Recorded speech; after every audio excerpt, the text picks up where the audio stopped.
Praise the Lord. प्रभूच्या नावाला धन्यवाद देतो प्रियांनो मी की देवबाप्पांनी पुन्हा एकदा आपल्याला ही सुंदरशी वेळ दिलेली आहे. भक्तीची सुरुवात आपण प्रार्थनेने करूया. सिस्टर प्रार्थना करतील.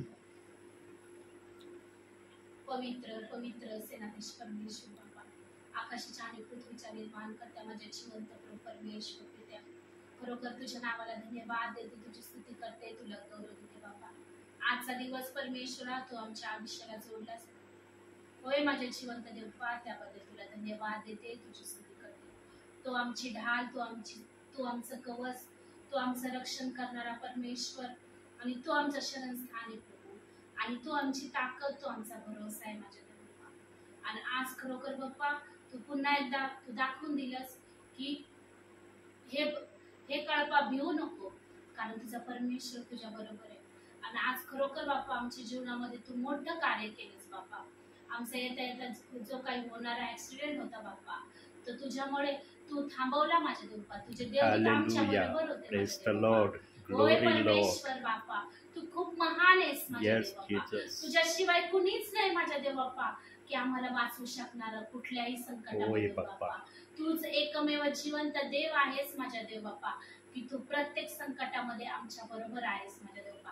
कारण तू म्हणतोस बाप्पा की मी तुझा यहोवा राफा आहे, मी तुझा यहोवा निसी आहे, मी तुझा इमॅन्युएल परमेश्वर, जर तुझा जन्म देणारा, तुला जन्माला घालणारा, तुझं रक्षण करणारा परमेश्वर, तुझा निर्माण करता, तुझा तारणदारा, उद्धार करता परमेश्वर, मी तुझ्या बरोबर आहे. आणि खरोखर बाप्पा तू आमचा प्रवास आशीर्वादित केला, सुखाचा आणि समाधानाचा परमेश्वर केलास, त्याबद्दल सगळा गौरव मी तुला देते माझ्या देवा.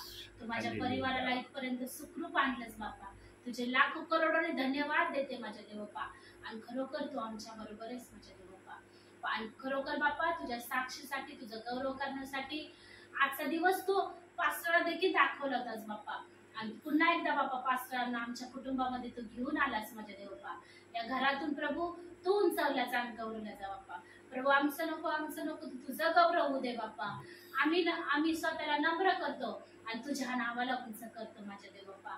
खरोखर परमेश्वर पित्या, पास्टरांचं येणं आशीर्वादित केलं, जाणं देखील तू आशीर्वादित करतोस, त्याबद्दल तुझे आभार आणि उपकार मानते, तुला धन्यवाद देते बाप्पा. येणारं वचन आमच्यासाठी आशीर्वादित आहे, आमचा विश्वास आहे माझ्या देवपा. आणि खरोखर बाप्पा इथून पुढचा वेगळा समय तुझ्या हातामध्ये समर्पित करते आणि धन्यदान प्रभू येशू ख्रिस्त याच्या कोडन पवित्र हात मागते म्हणून पित्या तुझे आमेन. प्रियांनो, देव आमच्या जीवनामध्ये आहे हे आज काही जणांना पूर्णपणे समजलेलं नाही. देव बाप्पाची इच्छा आहे की मी तुमच्या जीवनामध्ये पूर्णपणे आलेलो आहे, परंतु काही विश्वासणाऱ्यांना, काही परिवारांना आजही समजलेलं नाही की प्रभू पूर्णपणे आमच्याकडे आलेला आहे. प्रियांनो, प्रभू फक्त ज्यांच्याजवळ चांगलं घर आहे, चांगल्या वस्तू आहे, त्यांच्याजवळच प्रभू आहे, हा भ्रम काहींच्या डोक्यामध्ये असा ठाम निश्चय करून बसलेला आहे ना, तो निघतच नाही काहींच्या मनातून, हृदयातून. का प्रभू येशू ख्रिस्ताने श्रीमंत व्यक्तीपेक्षा गरिबावर जास्त प्रीती केली आणि श्रीमंतांविषयी का बोलला प्रभूचा आत्मा वचनामध्ये की श्रीमंतांचा देवाच्या राज्यामध्ये प्रवेश होणे कठीण आहे.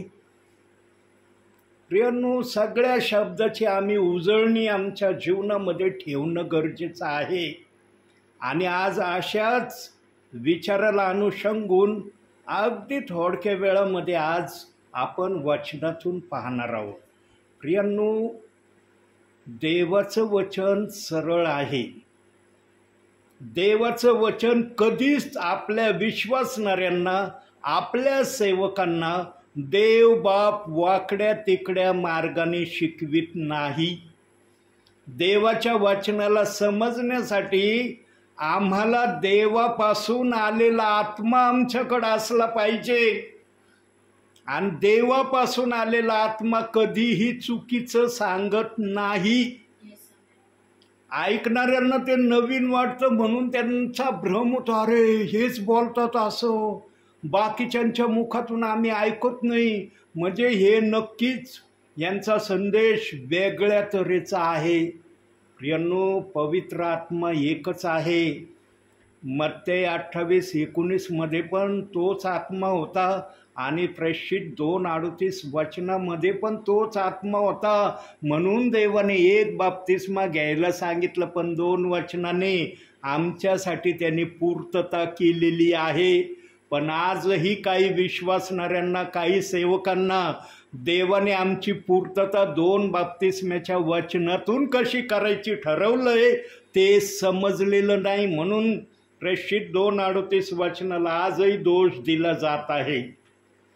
आणि त्या वचनाच्या विरोधात आजही काही विश्वासणारे, काही सेवक खुलेआम वागण्याची तयारी दाखवत आहेत. न्यायाच्या दिवशी फार भयानकरित्या त्यांचा न्याय होणार आहे. देवबाप सोडणार नाही. ध्यानात ठेवा, देवबाप जे बोलतो ना सेवकाच्या मुखातून ते करून दाखवतो. म्हणून आमोस 3:7 मध्ये सांगितलंय की मी सेवकांच्या द्वारे आणि संदेष्ट्यांच्या द्वारे बोलणारा प्रभू आहे. आता संदेष्टे राहिले नाही, परंतु सेवक आजही पृथ्वीच्या पाठीवर आहे.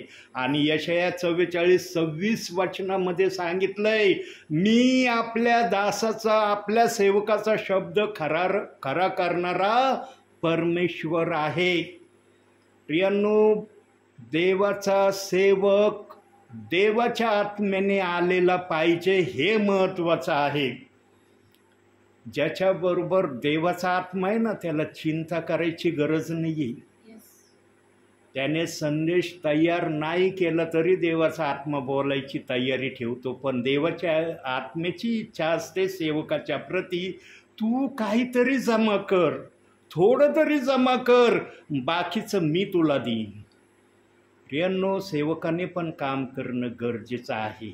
म्हणून आज ज्या वचनाकडे आपण प्रकाश टाकणार आहोत ते वचन काढूया. नीतिसूत्रे याचा 4था अध्याय 14वं वचन. अगदी शॉर्ट अँड स्ट्रीटमध्ये आपण आज संदेश पाहणार आहोत. तो मला शिकविवो म्हणे, माझी 4था अध्याय 14वं वचन. नीतिसूत्रे 14 का? दुर्जनाच्या मार्गात शिरू नको, दुष्टाच्या मार्गाने चालू नको. प्रियांनो, आज काही जणांना दुर्जन आणि दुष्ट समजलेलेच नाही. फार मी माझ्या जीवनामध्ये या 2 वाक्यांना जवळून अनुभवलंय. इतकं जवळून देवबापाने मला अनुभव या 2 वाक्यांचा येऊ दिलेला आहे. परंतु ज्यांच्यामध्ये सहनशीलता असते ना, ते देवाच्या गौरवासाठी शांत राहतात. प्रियांनो, आम्ही वचनात राहून वचनाला समजून जर घेतलं नाही ना, तर आमच्यासारखा अज्ञानी कुणी नाही. म्हणून आम्हाला सहाय्यक देण्यात आला, सत्याचा आत्मा देण्यात आला, ज्याला कैवारी या नावाने प्रभूंनी गौरविलं. आणि तो येशू ख्रिस्ताविषयी तुम्हाला सांगेल की त्याच्या मनामध्ये काय आहे. त्याच्या मनामध्ये हा पण एक वचनाचा विचार आहे जो तुम्ही ऐकत आहात. प्रियांनो, दुर्जन त्याला म्हणता येत नाही. एखाद्याने जर आमच्या विरुद्ध काही चुकीचं काम केलं किंवा वाईट गोष्ट केली किंवा आम्हाला न पसंत करणाऱ्या गोष्टी त्यांनी केल्या किंवा आणखी काही जे तुमच्या मनात असत, असं कृत्य करणाऱ्याला दुर्जन देवबाप म्हणत नाही. देवाच्या नजरेमध्ये दुर्जन हा शब्द जर देवबाप्पाने ठेवलाय ना, तर देवबाप पण दुर्जन कोण आहे हे देवबाप कळवतो. पण आज तुम्ही आम्हीच एकमेकाशी चांगलं वागलं नाही, लगेच दुर्जनाचं नाव संदेशामध्ये लगेच टार्गेट धरून त्या वचनाला बोललं जातं. देवाचा आत्मा आपल्यामध्ये वाद आणि युद्ध लावील काय? बोलणाऱ्याच्या हृदयात येशू ख्रिस्त आहे, ऐकणाऱ्याच्या हृदयात येशू ख्रिस्त आहे, दोघांच्या हृदयात येशू ख्रिस्तच आहे. मग येशू ख्रिस्त एकमेकांमध्येच लढाई करील का? म्हणून इफिस 4:27 मध्ये देवबाप म्हणला सैतानाला वाव देऊ नका. सैतानाला वाव कसा द्यायचा नाही ना, हे आम्हाला प्रथम माहिती असलं पाहिजे. आणि ते माहिती होण्यासाठी देवबाप्पाने हे वचन आज आपल्या समोर ठेवलंय. दुर्जनाच्या मार्गात शिरू नको. दुर्जन कोण आहे माहिती का देवाच्या नजरेमध्ये? ध्यान देऊ नाही का प्रियांनो? अतिशय मौल्यवान आणि अतिशय पवित्र शब्द तुम्हाला ऐकायची देवबाप संधी देतो. ही देवबाप्पाची महानता आहे तुमच्यासाठी. मला काही कल्पना नव्हती. सकाळी देवबाप्पाने दाखवलं आणि मला देवबाप्पाने दाखवल्यावर मी देवबाप्पाच्या निर्णयाला कधीच किंतु परंतु मध्ये घेत नाही. मला माहिती आहे मला दाखवणारा माझा प्रभू आहे आणि तो कार्य करणारा आहे. प्रियांनो, दुर्जन त्याला म्हणतात जो प्रभूमध्ये आलेला आहे परंतु त्याने प्रभूला पूर्णपणे सोडून दिलेलं आहे. देवाच्या मार्गामध्ये तो चालत नाही, देवाची आज्ञा पाळत नाही, देवाच्या कोणत्याही गोष्टीला करण्याची तो अपेक्षा आपल्या हृदयातून काढून टाकतो. त्याला देवबाप दुर्जन म्हणतो. पण तुम्ही आम्ही आज दुर्जन कोणाला म्हणतो? अरे हा माझ्याशी चांगला वागत नाही, हा माझ्याशी चांगले याचे संबंध नाही वगैरे वगैरे. काय आमच्या ध्यानामनात असन त्याच्या क्रॉसिंगमध्ये जर एखादा दिसला ना लगेच दुर्जन आहे बरं का तो. दुर्जन आहे, त्याच्याजवळ प्रभू नाही. प्रियांनो, प्रभूचा आत्मा टेम्पररी कधी येत नाही. मागील संदेशात मी सांगितलं होतं, देवाचा आत्मा ज्याच्या जवळ येतो ना तो आत्मा तोपर्यंत त्यांच्याजवळ राहतो जोपर्यंत आम्ही प्रभूला पूर्णपणे सोडून देण्याची तयारी करत नाही तोपर्यंत देवाचा आत्मा आमच्याबरोबर राहतो. आणि सांगा, जो आत्मा आमच्याबरोबर राहतो त्या आत्मा ज्यांच्यात आहे त्याला दुर्जन म्हणणं योग्य आहे का? चुका झाल्या, ठीक आहे, आम्ही चुकणार आहे. आदामाने चूक केली, इतका पवित्र पुरुष तो चुकला. आम्ही तर त्याच्यानंतर आलेली त्याची संतती आहोत. आमच्याकडून चुका होणार हे पवित्र आत्म्याला खात्रीने माहीत आहे. पण त्या चुकांना काही जणांनी दुर्जनांची उपमा देण्यापासून पण माघार घेतली नाही. प्रियांनो, दुर्जन त्याला म्हणता येत नाही. दुर्जन कोणाला म्हणता येतं? जो देवाला सोडून देतो ना, देवाच्या मार्गात राहत नाही, तो देवाच्या नजरेत दुर्जन आहे. ज्याला देवबाप दुर्जनाची उपमा देतो ना त्याला आम्ही दुर्जनाची उपमा देणं योग्य आहे. म्हणून देवाने आम्हाला सावधानतेचा इशारा काय दिलाय वचनातून पाहूया. इब्रिकराचं पत्र 3 अध्याय 12वं वचन. अजून 5 मिनिटं बोलतो आणि मग थांबतो मी. देवाचे वचन सजीव सतेज कोणत्याही दुधारी नाही 4था अध्याय काढा. 3 अध्याय 12वं वचन. बंधुजनो, या शास्त्रलेखात पवित्र आत्म्याने म्हटल्याप्रमाणे जिवंत देवाला सोडून द्यावे असे अविश्वासाचे दुष्ट मन तुम्हातील कोणाचेही होऊ नये म्हणून जपा. ही विनंती हर विश्वासणाऱ्याला, हर सेवकाला देव बाप्पांनी केलेली आहे. आणि जो कोणी या विनंतीप्रमाणे देवा मला सोडून देण्याची वाईट कृती करत नाही त्याला दुर्जन हे नाव देवबाप कधीच देत नाही. देवाला सोडून देण्या इतकं दुष्ट मन ज्याचं झालेलं नाही ना तो दुर्जन नाही. देव त्याला दुर्जन म्हणतच नाही. पण ज्याने देवाला सोडून दिलं, देवाच्या आज्ञा मोडायला तो सुरुवात करतो, त्याला स्वतः देव दुर्जन हे नाव देतो. आणि दुसरं नाव त्याला दुष्ट हे नाव देतो. त्याच्या संगती पण तू राहू नको, त्याच्याबरोबर त्याच्या मार्गात चालण्याची तू अपेक्षाही ठेवू नको, कारण तो देवाला विपरीत झालेला आहे. जो देवाला विपरीत झालेला असतो ना प्रियांनो, त्याने कधीही विपरीत माणसाबरोबर संगती करू नये. आपण देवाच्या संगतीतले प्रियजन आहोत प्रियांनो. म्हणून आम्ही वचन समजून घेणं गरजेचं आहे.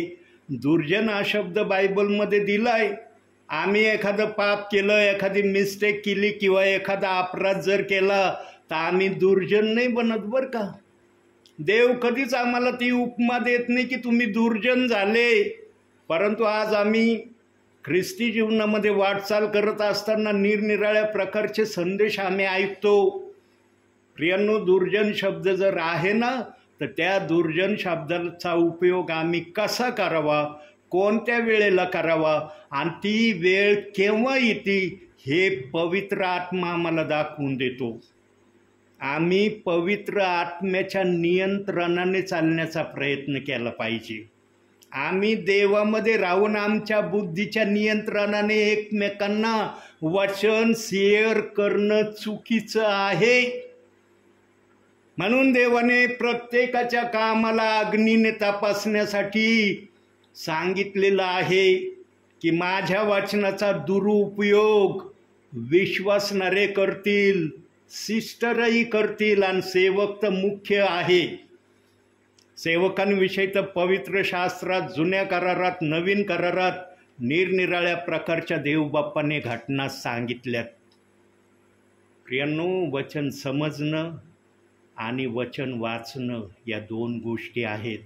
वचन कुणी पण वाचतं, पण समजून सांगणारा आत्मा पाहिजे तुमच्याजवळ. तुमच्या बुद्धीने त्या वचनाचा अर्थ तुम्ही काढू नका. तुमच्या विचारांनी, तुमच्या मनाच्या इच्छेने त्या वचनाला काही पण नावं देऊन विश्वासणाऱ्यांना संदेश सांगू नका. पवित्र आत्मा बोल म्हणलं ना तर बोलायला घाबरू पण नका. पेंटिकॉस्टच्या दिवशी साक्षीदार आहे पेत्राने अग्नीच्या जिभेच्या नियंत्रणामध्ये जे आत्मा बोलला ते निर्भीडपणे तो बोलला. त्याने विचार केला नाही की हे बोलल्यानंतर काय प्रभाव माझ्यावर पडेल किंवा माझी विचार न करायला कोण कोण येईल. देव बाप्पाच्या आत्म्याने कोणालाच पेत्राला विचार न करण्यासाठी पाठवलं नाही. कारण देव जेव्हा कार्य करतो ना तेव्हा विरोध करणारा कुणीही नसतो. म्हणून रोमकाराच्या पत्रामध्ये सांगितलंय, देव आम्हाला प्रतिकूल असला तर आमचा विरोधी कोण आहे. प्रियांनो, आमच्याबरोबर देव असणं गरजेचं आहे आणि देवामध्ये आम्ही असण्यासाठी आम्हाला एक प्रक्रिया करणं पण गरजेचं आहे. आणि दुर्जन या नावापासून आमची सुरक्षितता ठेवण्याचा पर्याय पण देवबाप्पाने नीतिसूत्रामध्ये सांगितला आहे. कुठं सांगितला पाहूया. शेवटचं वचन, नीतिसूत्रे 4 अध्याय 13वं वचन. 4 अध्याय 13वं वचन.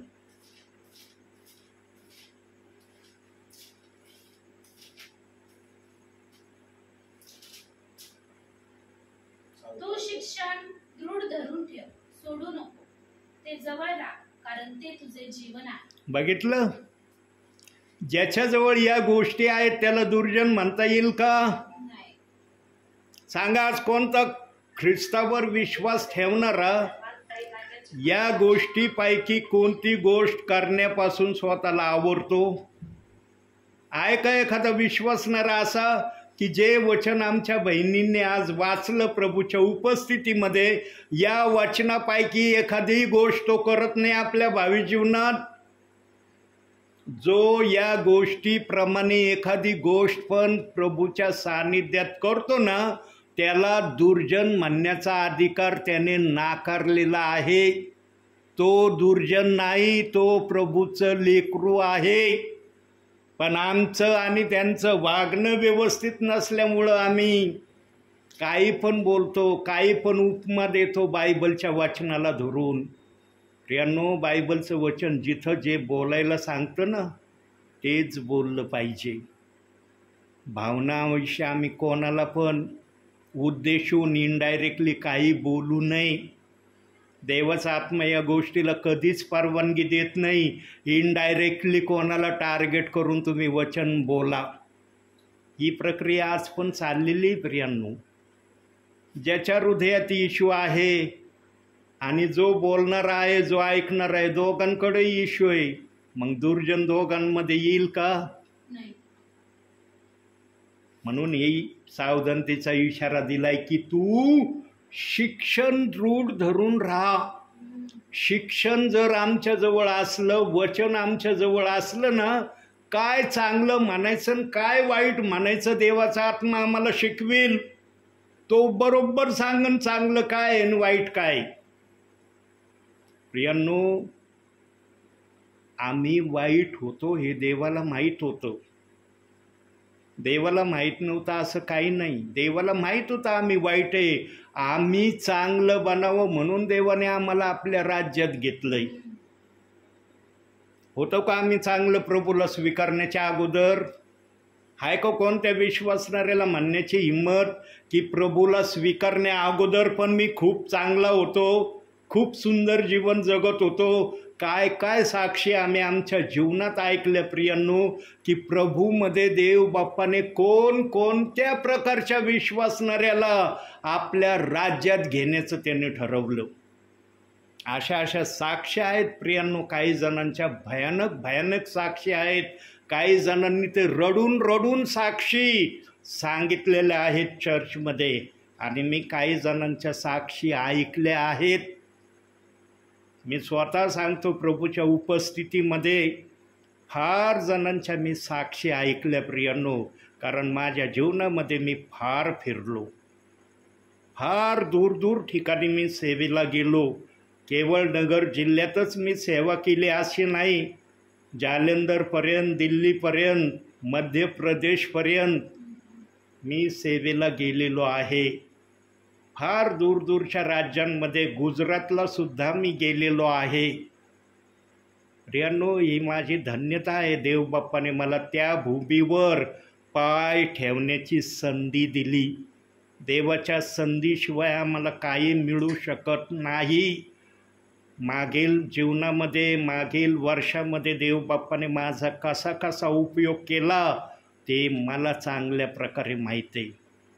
निरनिराळ्या राज्यांमध्ये देवबाप्पाने मला सेवेसाठी नेलं आणि त्या ठिकाणचे मी अनुभव ऐकले, तिथल्या विश्वासणाऱ्यांचे, सेवकांचे.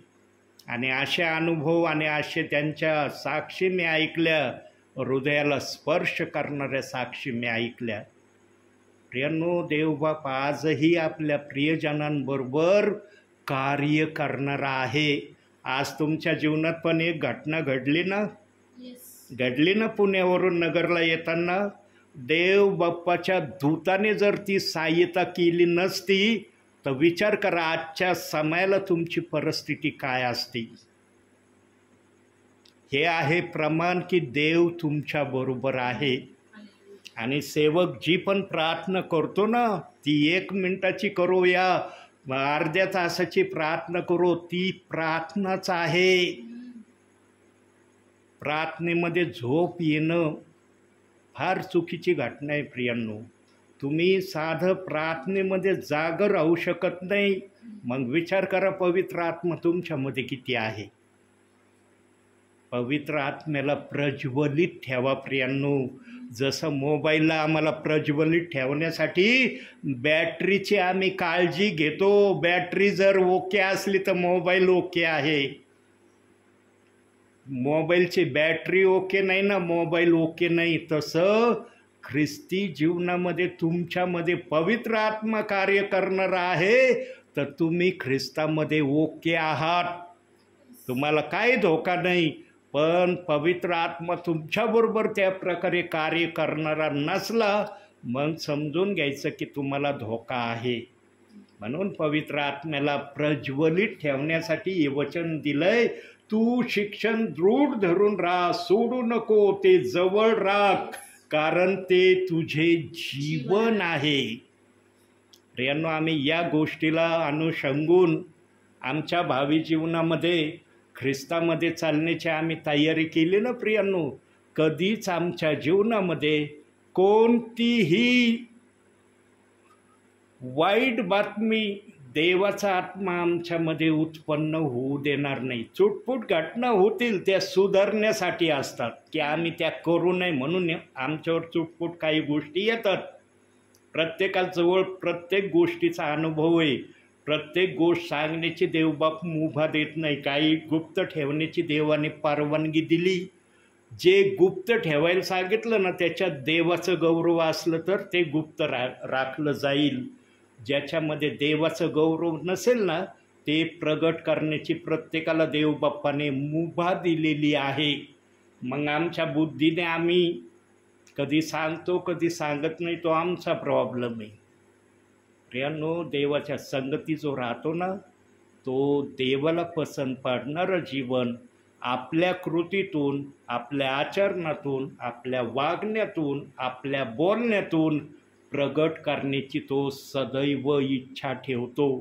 म्हणून ज्याच्यामध्ये देव असतो ना त्या व्यक्तीचं ओळखणं विश्वासणाऱ्याला जड जात नाही. तो बोलून जरी दाखवित नसला ना तरी त्याला कळतं यांच्यामध्ये देव आहे.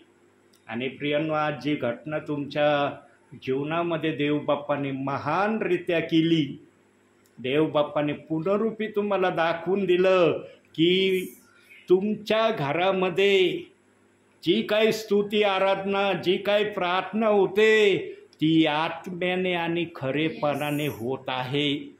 ती फक्त वेळ घालवण्यासाठी माझा दास त्या ठिकाणी येत नाही याचं मोठं प्रमाण तुम्हाला देवबाप्पाने प्रगट केलं.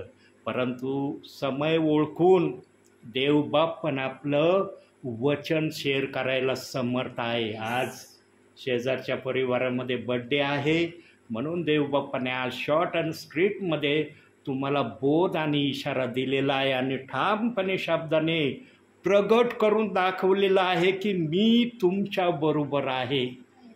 जर देव तुमच्या बरोबर आहे ना प्रियांनो तर देवाशी विश्वासू राहा. जो देवाला धोका देत नाही, जो देवाच्या विरोधात चालत नाही, जो देवाच्या ऐकण्यापासून स्वतःला कधी माघार घेत नाही, असा विश्वासणाऱ्याबरोबर त्याच प्रकारे आचरण करतो ज्या प्रकारे आचरण त्याचं प्रभू बरोबर आहे. म्हणून आमचं आचरण प्रभू समोर चांगलं आहे की नाही याची प्रथम तपासणी करा. तुमचं आचरण जर प्रभू समोर चांगलं आहे ना तुमचं आचरण विश्वासणाऱ्यांबरोबर ॲटोमॅटिकली चांगलं होणार. तुमची इच्छा नसली तरी देवबाप चांगलं ते आचरण ठेवण्यासाठी तुम्हाला तयार करेल. तुम्हाला कळणार पण नाही, अरे मी तर निर्णय वेगळा घेतला होता पण हे झालं काय माझ्याकडून. देवबाप ते करायला समर्थ आहे. फक्त आपला संबंध देवबाप्पाबरोबर चांगलं राखण्याचा प्रयत्न करा. तुम्ही देवाशी चांगले राहिले ना प्रियांनो, कोणत्याही वाईट बातमीची तुम्हाला कधीही काळजी करायची गरज नाही. कारण देवबाप सर्व गोष्टी तुमच्यासाठी योग्य अशा करण्याची तयारी तुम्हाला बोलून दाखवणार नाही तर करून तो दाखवेन. आमचा देव करून दाखवणारा देव आहे. बोलतो पण आमचा देवबाप आणि करतो पण. म्हणून देवाच्या संगतीमध्ये राहण्यापासून स्वतःला कधीही आलिप्त करण्याचा प्रयत्न करू नका. आणि शक्यतो बरं का, ध्यान देऊन ऐका प्रभू काय बोलत आहे. शक्यतो पापापासून स्वतःला होईल तितकं दूर ठेवण्याचा प्रयत्न करत जा.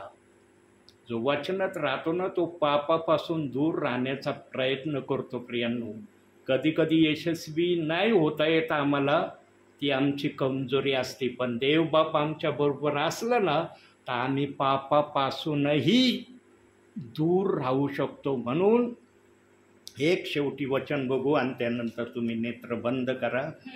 योहान कृष्ण शुभवर्तमान 5वा अध्याय 14वं वचन.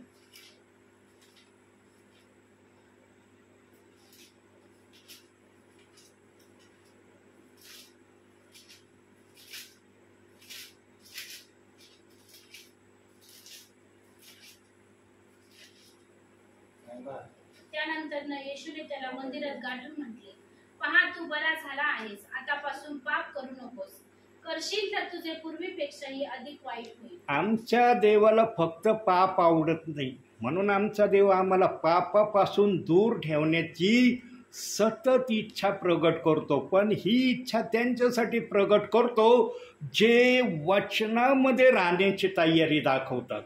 जे वचनामध्ये राहण्याची तयारी दाखवित नाही ना प्रियांनो, त्यांच्याबरोबर प्रभू कसा राहतो ते मला सांगता येणार नाही. परंतु जे वचनामध्ये राहतात त्यांच्याबरोबर प्रभू शब्द वाचल्याप्रमाणे करण्याची तयारी दाखवतो. तो बोलूनही दाखवतो, फक्त पाप करू नको, मला पाप आवडत नाही, मी तुला पाप करण्याची मुभा देत नाही. म्हणून आम्हाला पापापासून स्वतःला आवरायचं असेल तर आम्हाला वचनाप्रमाणे चालणं अतिशय महत्त्वाचं आहे. म्हणून आजच्या छोट्याशा संदेशातून देवबाप तुम्हाला आणि मला भरपूर आणि भरपूर आशीर्वाद देव.